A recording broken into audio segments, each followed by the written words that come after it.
Good evening guys, thanks so much for taking the time to stop by and watch another one of my videos, and if you do enjoy the content then please like and subscribe. It will really help the channel grow. It's a very new channel, I'm very new to this, so always quite nervous, but doing my best to bring you interesting content. The sun's coming out, beautiful. It's a lovely evening here. I'm down at Walton on the Naze, very local to me, photographing this wreck, which has been here for several years, moved a couple of times, but I think the owner is hoping to restore it into a liveaboard, but it's pretty far gone, so I don't know how well that'll come along. It's currently, what's that, 7 o'clock, an hour and a half till sunset, and I'm hoping it'll be a nice sunset. The tide will be partially in, but I think it will be blue hour by the time the tide is in, which will give me some nice long exposures, but won't have much interest in the sky. Today I'm using my Nikon Z7ii with the 14-30 lens and a polarizer. I may use a graduated filter, but maybe, don't know. It will have quite a strong effect on the mast, so it may be a question of blending a couple of shots rather than having a graduated filter on and having a dark area on the mast. So yeah, I'll be shooting at base ISO, f11 to 14, and focusing primarily on the foreground area, which are these man-made seawall blocks, and the front of the wreck. Can't actually see what the wreck itself is called. WA7, but can't read anything else. So. But it's super quiet here at the moment. Location wise, it's Walton on the Naze, and it's the backwaters wall, so you need to walk around the sea wall, and it's a third of your way round, opposite Titchmarsh Marina, or certainly the entrance to Titchmarsh Marina, called the Twizzle, I believe, the channel that goes down to Titchmarsh Marina. So I'm going to be here for a few hours waiting for sunset, and yeah, hopefully getting some nice images. I've actually got a GoPro over there doing a time lapse, so that'll be interesting to see how it comes out.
So I'm wandering around at the moment, just trying to find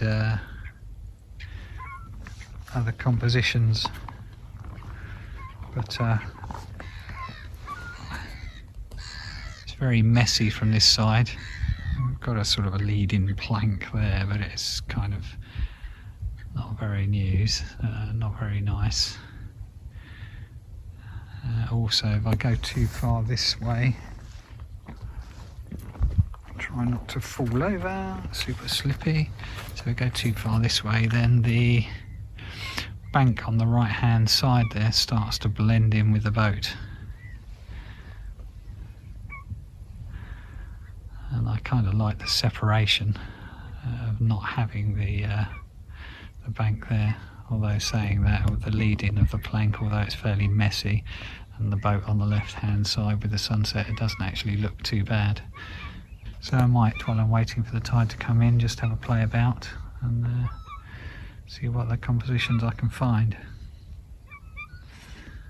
But obviously, as you can see, the sun's going to drop over there, so it's finding the right balance. Well, I don't mind that composition, it is quite messy, but yeah.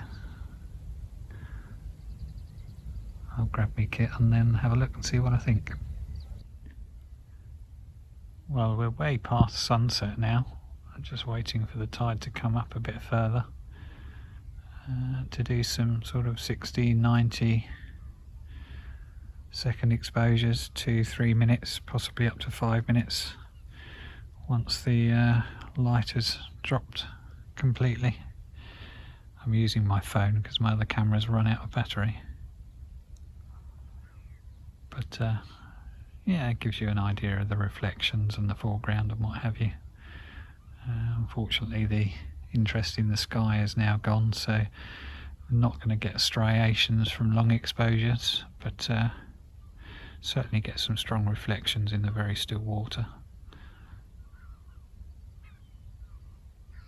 So, as always, thank you very much for taking the time to view this video, and if you like it, give it a thumbs up, subscribe and tickle the bell for more content as it comes along. Thank you very much for watching.